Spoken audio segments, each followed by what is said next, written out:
Imagine a scenario.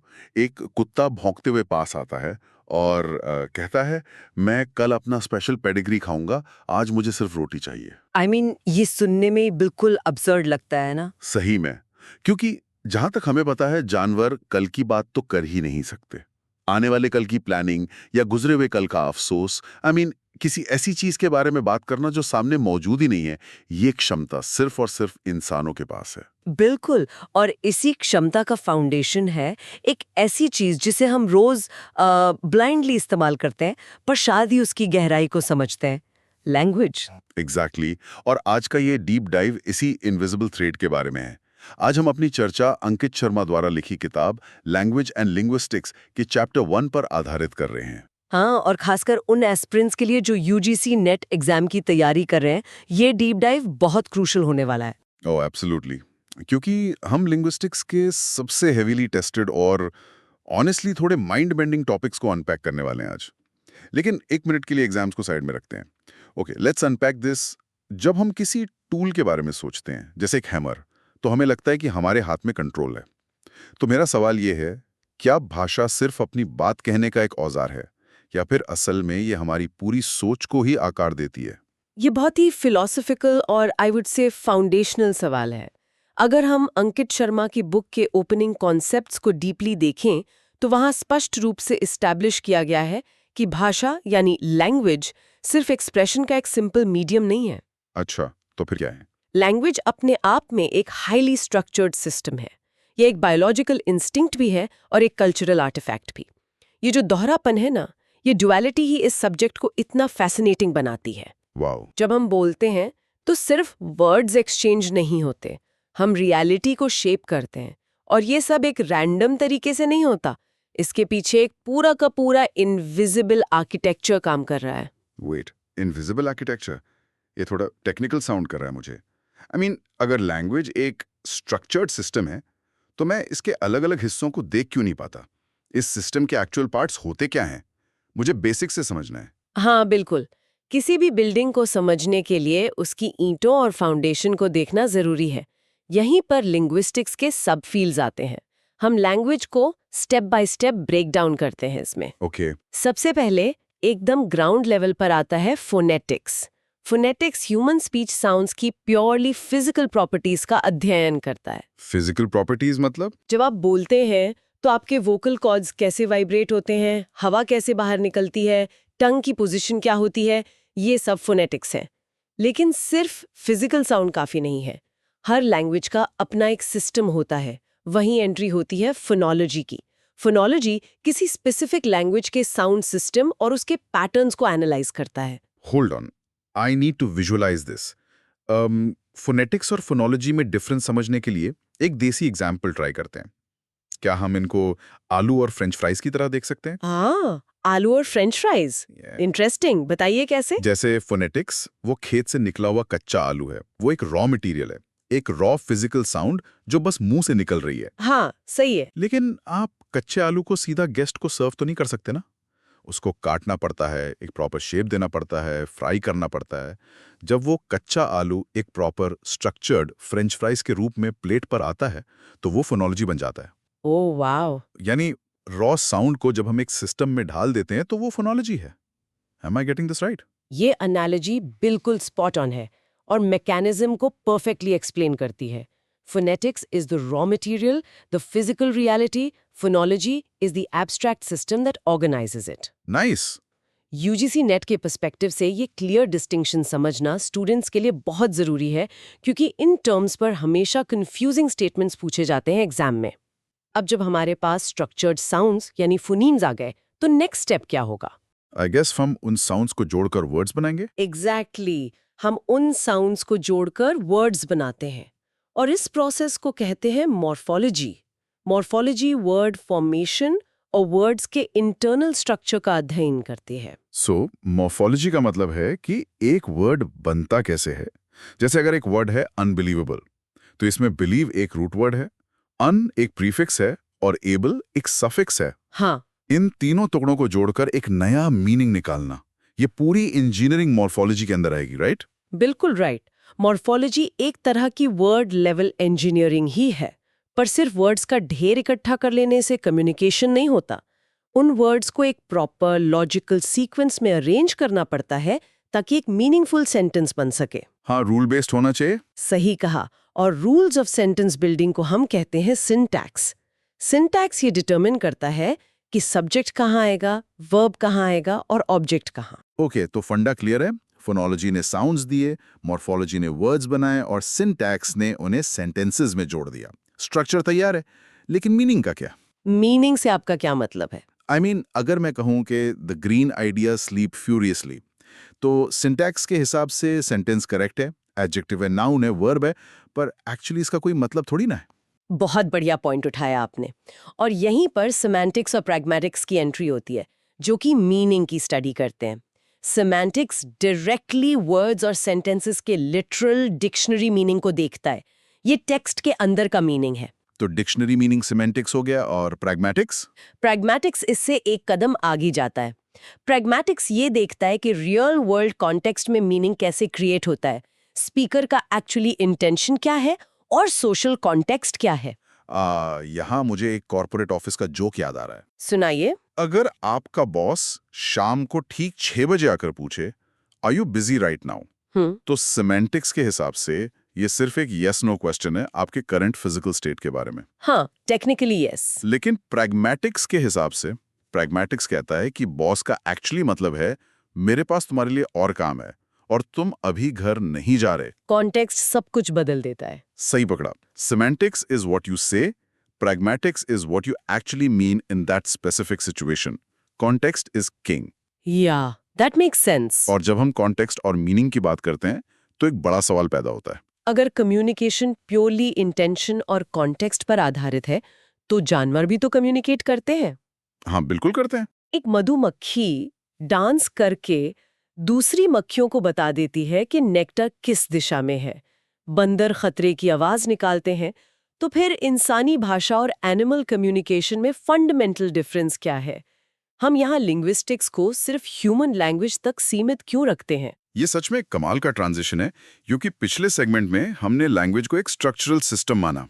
अगर मधुमक्खियों के पास भी सिस्टम है, तो क्या वो भी लिंग्विस्ट्स हैं? एग्जैक्टली। इस पॉइंट को क्लियर करने के लिए बुक में चार्ल्स हॉकेट के डिजाइन फीचर्स का जिक्र किया गया है, जो यूजीसी नेट का बहुत ही फेवरेट टॉपिक रहा है हमेशा से। हाँ, और हॉकेट ने इस पर बहुत डिटेल्ड काम किया है। राइट। हॉकेट ने बताया कि एनिमल कम्युनिकेशन एक क्लोज्ड सिस्टम है, जबकि ह्यूमन लैंग्वेज एक ओपन एंडेड सिस्टम है। और हॉकेट ने कुछ ऐसी स्पेसिफिक खूबियां बताई जो सिर्फ इंसानी भाषा में मिलती हैं, जिसमें सबसे प्रोमिनेंटली 3 फीचर सामने आते हैं: प्रोडक्टिविटी, ड्युअलिटी ऑफ पैटर्निंग और सबसे mind blowing feature displacement. Let's break these down, क्योंकि एग्जाम के लिए इन मैकेनिज्म्स को समझना बहुत आवश्यक है। सबसे पहले प्रोडक्टिविटी का अर्थ है कि इंसान फाइनाइट रूल्स और फाइनाइट साउंड्स का इस्तेमाल करके इनफिनाइट नए सेंटेंसेस बना सकते हैं। यानी कोई लिमिट नहीं है। बिल्कुल। एक इंसान अपनी पूरी जिंदगी में ऐसे हजारों सेंटेंसेस बोलता है जो उसने पहले कभी नहीं सुने होते, और फिर भी सामने वाला आराम से समझ लेता है। ये प्रोडक्टिविटी है। Got it. और दूसरा वाला? दूसरा है ड्युअलिटी ऑफ पैटर्निंग। इसका मतलब है कि लैंग्वेज 2 लेवल्स पर ऑपरेट करती है। एक लेवल पर मीनिंगलेस साउंड्स होते हैं, जैसे प, आ, ट। और दूसरे लेवल पर जब हम उन्हें जोड़ते हैं तो एक मीनिंगफुल वर्ड बनता है, जैसे पट या टैप। अच्छा। जानवरों की आवाज में ये ड्युअलिटी नहीं होती। एक कुत्ते का भौंकना छोटे साउंड टुकड़ों में ब्रेक नहीं किया जा सकता। लेकिन इन सब में सबसे क्रूशियल फीचर है तीसरा वाला, displacement. Here's where it gets really interesting. Displacement. हाँ। इसका बेसिक मतलब ये है कि हम ऐसी चीजों के बारे में बात कर सकते हैं जो हियर एंड नाउ यानी प्रेजेंट टाइम और स्पेस में एग्जिस्ट नहीं करती। एग्जैक्टली। यही वो कॉन्सेप्ट है जिसके बारे में हमने एकदम शुरुआत में बात की थी। हम कल की उस अनोइंग मीटिंग के बारे में बात कर सकते हैं, या उन इमेजिनरी एलियंस के बारे में जो पिछले साल स्पेस में मिले थे। लेकिन एक कुत्ता सिर्फ तभी भौंकता है जब उसको अभी भूख लग रही हो या ठीक सामने कोई खतरा हो। वो एब्स्ट्रैक्ट कॉन्सेप्ट्स को डिस्कस नहीं कर सकता। नहीं कर सकता, हाँ। वैसे एग्जाम की तैयारी करने वालों के लिए मैं एक क्लेवर निमोनिक शेयर करना चाहूंगा यहाँ पर। PDD। P से प्रोडक्टिविटी, D से डिस्प्लेसमेंट और अगले D से ड्युअलिटी ऑफ पैटर्निंग। ये PDD फ्रेमवर्क हॉकेट के कोर डिजाइन फीचर्स को तुरंत दिमाग में ट्रिगर कर देगा। ये निमोनिक मेमोरी रिटेन करने के लिए बहुत इफेक्टिव है। PDD, nice. और अगर हम इसमें से डिस्प्लेसमेंट को बिगर पिक्चर से जोड़ें तो ऐसा रियलाइज होता है कि ह्यूमन सिविलाइजेशन का आधार ही डिस्प्लेसमेंट पर टिका है। ऐसा क्यों? सोचिए, अगर हम पास्ट के बारे में बात नहीं कर पाते तो क्या हिस्ट्री होती? क्या स्टोरी टेलिंग होती? Oh right, mythologies, religion, scientific records, ये सब इसलिए एग्जिस्ट करते हैं क्योंकि ह्यूमन लैंग्वेज हमें कॉन्टेक्स्ट फ्री होने की आज़ादी देती है। डिस्प्लेसमेंट ने ही इंसानों को नॉलेज को एक जनरेशन से दूसरी जनरेशन तक पास ऑन करने के काबिल बनाया। वाओ, तो डिस्प्लेसमेंट सिर्फ एक फीचर नहीं है, ये लिटरली टाइम ट्रैवल करने का एक लिंग्विस्टिक टूल है। I completely agree with that framing. अब इस जादुई टूल की हिस्ट्री में थोड़ा सा और डीप डाइव करते हैं। बुक लैंग्वेज एंड लिंग्विस्टिक्स में इस बात को बहुत कॉम्प्रिहेंसिवली कवर किया गया है कि इन हिडन रूल्स को एक्चुअल में खोजा किसने। इसकी शुरुआत जनरली 1786 में सर विलियम जोन्स की स्पीच से मानी जाती है, जहां उन्होंने लैटिन, ग्रीक और संस्कृत के बीच एक हिस्टोरिकल कनेक्शन ढूंढा था। हाँ, वहां से कंपैरेटिव लिंग्विस्टिक्स का दौर शुरू हुआ था। राइट। लेकिन फिर एक ऐसे शख्स की एंट्री होती है जिसने पूरे डिसिप्लिन को सिर के बल खड़ा कर दिया। Father of modern linguistics, Ferdinand de Saussure. उनकी 1916 की book course in general linguistics सच में एक गेम चेंजर थी, है ना? Without a doubt. सॉसियर का आना लिंग्विस्टिक्स के लिए वैसा ही था जैसे फिजिक्स में आइंस्टाइन का आना दैट्स अ ह्यूज कंपैरिजन। है, क्योंकि सॉसियर ने कंपैरेटिव और हिस्टोरिकल हिस्ट्री से ध्यान हटाकर लैंग्वेज को प्रेजेंट मोमेंट में एक सेल्फ कंटेन्ड स्ट्रक्चर के रूप में देखा। वहीं से स्ट्रक्चरलिज्म का जन्म हुआ। उनका सबसे मुख्य और फाउंडेशनल सिद्धांत था system of science. System of science? हाँ, सॉसियर ने आर्ग्यू किया कि लैंग्वेज शब्दों का कोई रैंडम ढेर नहीं है, बल्कि साइंस का एक कॉम्प्लेक्स नेटवर्क है और हर एक लिंग्विस्टिक साइन के दो इनसेपरेबल हिस्से होते हैं, सिग्निफायर और सिग्निफाइड। Okay, hold on. मुझे इन दो शब्दों को ठीक से समझना है, सिग्निफायर और सिग्निफाइड। अंकित शर्मा की बुक पढ़ते वक्त ये कॉन्सेप्ट अक्सर काफी डेंस लगता है। श्योर, इसको सिंप्लीफाई करते हैं। अगर मैं ठीक समझ रहा हूं तो सिग्निफायर वो फिजिकल या मटेरियल साउंड है जो हम निकालते हैं। जैसे मैं बोलता हूं TREE यानी ट्री, ये आवाज जो हवा में ट्रैवल करती है, ये सिग्निफायर है। हाँ, बिल्कुल। और जैसे ही ये आवाज कानों में पड़ती है तो दिमाग में लकड़ी के तने और हरे पत्तों वाले एक पेड़ की जो इमेज बनती है, जो मेंटल कॉन्सेप्ट बनता है, वो सिग्निफाइड है। क्या ये ठीक है? Absolutely correct. Signifier is the sound image and signified is the concept. लेकिन सॉसियर यही नहीं रुके। उन्होंने एक ऐसी बात कही जिसने सबको हैरान कर दिया। क्या? उन्होंने इंट्रोड्यूस किया concept of arbitrariness of the linguistic sign. इसका अर्थ ये है कि सिग्निफायर यानी साउंड और सिग्निफाइड यानी कॉन्सेप्ट के बीच में कोई भी नेचुरल, इनहेरेंट या लॉजिकल कनेक्शन नहीं होता। उनका रिश्ता पूरी तरह से आर्बिट्रेरी यानी मनमाना होता है। ये सिर्फ और सिर्फ सोसाइटी द्वारा बनाया गया एक अग्रीमेंट है। I love this concept. मतलब अगर साउंड और ऑब्जेक्ट के बीच का रिश्ता आर्बिट्ररी नहीं होता तो फूल को यूनिवर्सली एक ही नाम से बुलाया जाता। यहां मुझे एक और जोक याद आ रहा है। बोलिए। अगर वर्ड्स और मीनिंग का रिश्ता नेचुरल होता तो पूरी दुनिया के लोग कुत्ते को डॉग ही बुलाते। फिर हिंदी में हम उसको कुत्ता और फ्रेंच में शियन क्यों बोलते हैं? कुत्ते के अंदर ऐसी कोई फिजिकल क्वालिटी नहीं है जो डिमांड करती हो कि उसको DOG ही बुलाया जाए। हर सोसाइटी ने अपनी मर्जी से साउंड्स और कॉन्सेप्ट्स को एक थ्रेड से बांध दिया है, आर्बिट्रेरली। ये एग्जाम्पल आर्बिट्रेरीनेस के कोर मैकेनिज्म को बिल्कुल क्लियर कर देता है। अब इस पर एक कदम और गहराई में चलते हैं। अगर किसी वर्ड का मीनिंग उसके किसी नेचुरल गुण या क्वालिटी से नहीं आता, तो मीनिंग आता कहाँ से है? हाँ, वही तो, कहाँ से आता है? सॉसियर कहते हैं कि मीनिंग अराइजेस फ्रॉम डिफरेंस, यानी रिलेशनल डिफरेंसेस। एक साइन की वैल्यू इसलिए नहीं है कि उसमें कोई इनहेरेंट मीनिंग है, बल्कि इसलिए है क्योंकि वो सिस्टम में मौजूद बाकी साइन से अलग है। थोड़ा और एक्सप्लेन करेंगे इसको? जैसे इंग्लिश में कैट का मीनिंग इसलिए मेंटेन होता है क्योंकि वो फोनेटिकली बैट, मैट या हैट से अलग साउंड करता है। पूरा सिस्टम कॉन्ट्रास्ट पर टिका हुआ है। जैसे एक करेंसी नोट। अच्छा। एक 100 रुपए के नोट की वैल्यूज कागज की वजह से नहीं है, बल्कि इसलिए है क्योंकि वो 50 या 500 के नोट से अलग है। सिस्टम में उसकी एक डिस्टिंक्ट पोजीशन है। सो मीनिंग डिफरेंसेस से बनता है। ये सच में थोड़ा माइंड बेंडिंग कॉन्सेप्ट है। और यहाँ से सॉसियर के सिस्टम के कुछ और भारी भरकम लेकिन एग्जाम के सबसे इंपॉर्टेंट टेक्निकल कॉन्सेप्ट्स की तरफ बढ़ते हैं। बुक में सॉसियोर की 2 मेजर डाइकोटमीज को एक्सप्लेन किया गया है, लैंग वर्सेस परोल और सिंक्रोनिक वर्सेस डायक्रॉनिक। हमेशा कंफ्यूज करने वाले टर्म्स। हाँ, ये टर्म्स पढ़ने में किसी मंत्र की तरह लगते हैं। लेट्स टैकल लैंग और परोल फर्स्ट। मुझे यहाँ हमेशा कंफ्यूजन होता है। लैंग एक एब्स्ट्रैक्ट सिस्टम बताया जाता है और parole actual speech. But practically इसका क्या मतलब है? इसको सिंपल टर्म्स में देखते हैं। लैंग एक लैंग्वेज का एब्स्ट्रैक्ट कलेक्टिव सिस्टम है। ये वो वोकैब्युलरी और ग्रामर की रूल्स हैं जो पूरे समाज के दिमाग में एक इनविजिबल फॉर्म में मौजूद है। ये बेसिकली सोसाइटी का कॉन्ट्रैक्ट है। कोई एक सिंगल पर्सन लैंग को पूरी तरह से कंट्रोल या ऑल्टर नहीं कर सकता। Okay, that makes sense. दूसरी तरफ है पारोल। परोल है उस एब्स्ट्रैक्ट सिस्टम का रियल वर्ल्ड में इंडिविजुअल द्वारा किया गया फिजिकल रियलाइजेशन। जब आप एक्चुअल में मुंह खोलकर कोई सेंटेंस बोलते हैं अपनी पर्सनल स्टाइल में, तो वो पारोल है। मुझे यहाँ एक एनालॉजी नजर आ रही है। चलिए इसको मेरे फेवरेट स्पोर्ट क्रिकेट के थ्रू समझते हैं। क्रिकेट? चलिए देखते हैं फिट होता है या नहीं। बिल्कुल होगा। लैंग जो है वो क्रिकेट की रूल बुक की तरह है। पिच की लंबाई 22 यार्ड्स होगी, एलबीडब्ल्यू के क्या नियम हैं, बाउंड्री कहाँ होगी, ये रूल सभी प्लेयर्स के लिए फिक्स हैं। ये रूल्स लैंग हैं। सही है। और परोल परोल है महेंद्र सिंह धोनी का हेलीकॉप्टर शॉट। रूल बुक यानी लैंग में कहीं नहीं लिखा कि आपको हेलीकॉप्टर शॉट मारना है, लेकिन धोनी ने उन्हीं फिक्स्ड रूल्स के फ्रेमवर्क के अंदर अपना एक बिल्कुल यूनिक, इंडिविजुअल और रियल वर्ल्ड एक्सप्रेशन निकाल लिया। Is that right? That is a brilliant analogy. इसको और आगे बढ़ाते हैं थोड़ा।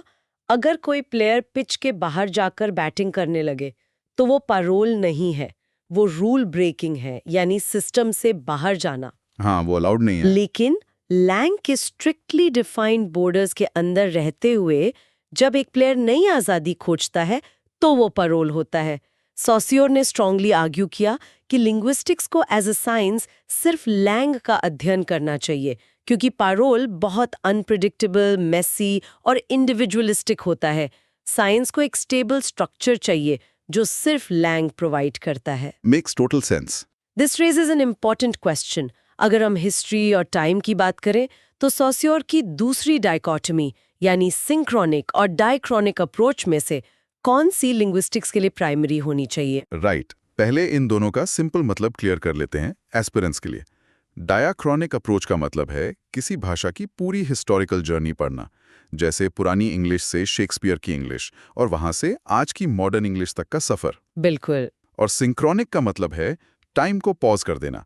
एक स्पेसिफिक टाइम पीरियड में उस भाषा का स्ट्रक्चर कैसा है, सिर्फ उसका अध्ययन करना, बिना उसकी हिस्ट्री की परवाह किए। एग्जैक्टली। सॉसियोर से पहले 19th सेंचुरी के लिंग्विस्ट्स पूरी तरह से डायाक्रॉनिक यानी हिस्टोरिकल एवोल्यूशन पर फोकस्ड थे। उनका मानना था कि करंट फॉर्म को समझने के लिए हिस्ट्री जानना जरूरी है। लेकिन सॉसियोर ने इस अप्रोच को पलट दिया। उन्होंने क्या कहा? उन्होंने कहा कि सिंक्रोनिक अप्रोच प्राइमरी है। इसको एक चेस गेम के थ्रू समझिए। ओके। अगर आपको बोर्ड पर चल रहे करंट चेस मैच को समझना है तो आपको सिर्फ ये देखना है कि इस स्पेसिफिक मोमेंट पर पीसेस की पोजीशन क्या है। ये सिंक्रोनिक व्यू है। आपको इस बात से कोई फर्क नहीं पड़ता कि 15th सेंचुरी में भारत में हाथी यानी रुक को कैसे डिजाइन किया गया था, वो डायक्रॉनिक व्यू है। हाँ, समझ गया। जो खिलाड़ी आज उस भाषा का इस्तेमाल कर रहा है उसको एटिमोलॉजी या हिस्ट्री से कोई मतलब नहीं होता। उसके दिमाग में भाषा एक प्रेजेंट स्टेट में ऑपरेट करती है। इसलिए लैंग्वेज को एक्यूरेटली स्टडी करने के लिए उसको एक फ्रोजन पॉइंट इन टाइम पर देखना जरूरी है। So current rules and players के लिए अहम है जो गेम आज खेल रहे हैं। Wow, this makes total sense. तो बेसिक साउंड वेव्स यानी कच्चे आलू से लेकर डिस्प्लेसमेंट के टाइम ट्रैवल और चेस गेम के करंट पोजीशंस तक आज हमने कितना कुछ अनकवर किया। बहुत कुछ। अगर हम इस डीप डाइव का एक क्विक समरी निकालें तो हमने क्या देखा? सबसे पहले लैंग्वेज के स्ट्रक्चरल सबफील्ड्स, फोनेटिक्स से लेकर प्रैग्मेटिक्स तक। फिर हमने हॉकेट के फीचर्स देखे जिसमें PDD ट्रिक से प्रोडक्टिविटी, डिस्प्लेसमेंट और ड्यूअलिटी को याद रखा और समझा कि कैसे एनिमल कम्युनिकेशन इंसानों से अलग है। यस। फिर हम सॉसियोर की दुनिया में गए। वहाँ सिग्निफायर और सिग्निफाइड के आर्बिट्रेरी रिलेशनशिप को डिकोड किया और आखिर में लैंग की रूल बुक और पारोले के हेलीकॉप्टर शॉट्स के ज़रूरत को समझा। ये सारे एस्पेक्ट्स UGC नेट सिलेबस के सबसे हेवी वेट और कॉम्प्लेक्स एरियाज हैं। लेकिन जब आप इनको इन मैकेनिज्म्स और रियल वर्ल्ड कॉन्सेप्ट्स के लेंस से देखते हैं तो ये सिर्फ मेमोराइज करने वाली थ्योरी नहीं रह जाती। बिल्कुल। ये समझ में आने लगता है कि कम्युनिकेशन और स्ट्रक्चर आसपास कैसे एग्जिस्ट करते हैं हमारे। और इसलिए मैं हर उस शख्स को जो इस डोमेन को इफेक्टिवली और एफिशिएंटली टैकल करना चाहता है, चाहे वो एग्जाम के पॉइंट ऑफ व्यू से हो या नॉलेज के लिए, नेचुरली रेकमेंड करूंगा कि वो अंकित शर्मा की लैंग्वेज एंड लिंग्विस्टिक्स को अपनी गो टू रिसोर्स बनाएं। ये सोर्स बुक इन एब्स्ट्रैक्ट और हवा में उड़ने वाले कॉन्सेप्ट्स को बहुत ही सिस्टमैटिक तरीके से एग्जाम पैटर्न्स के साथ अलाइन करती है। I totally agree. अब एक आखिरी थॉट इस पूरी चर्चा के निष्कर्ष के रूप में। आज हमने देखा कि सॉसिर के मुताबिक भाषा एक सोशल कॉन्ट्रैक्ट है। हम पैदा होते हैं और इस सिस्टम को, इस इनविजिबल रूल बुक को बिना किसी शर्त या सवाल के अपना लेते हैं। ट्रू। यहाँ एक आखिरी सवाल उठता है जो इस पूरी चर्चा के बाद दिमाग में घूमता रहता है मेरे। क्या हम वाकई में आज़ाद होकर वो सब सोच सकते हैं जो हम चाहते हैं, या फिर हमारी सोच सिर्फ उतनी ही आज़ाद है जितनी उस भाषा के बनाए गए नियम उसे इजाज़त देते हैं? ये तो एकदम प्रोफाउंड सवाल छोड़ दिया आपने। सोच कर देखिए, क्या भाषा सोच का औजार है या फिर हमारी पूरी रियलिटी ही इस इनविजिबल थ्रेड के जाल में कैद है? अगली बार तक के लिए सिखाते रहिए और सोचते रहिए।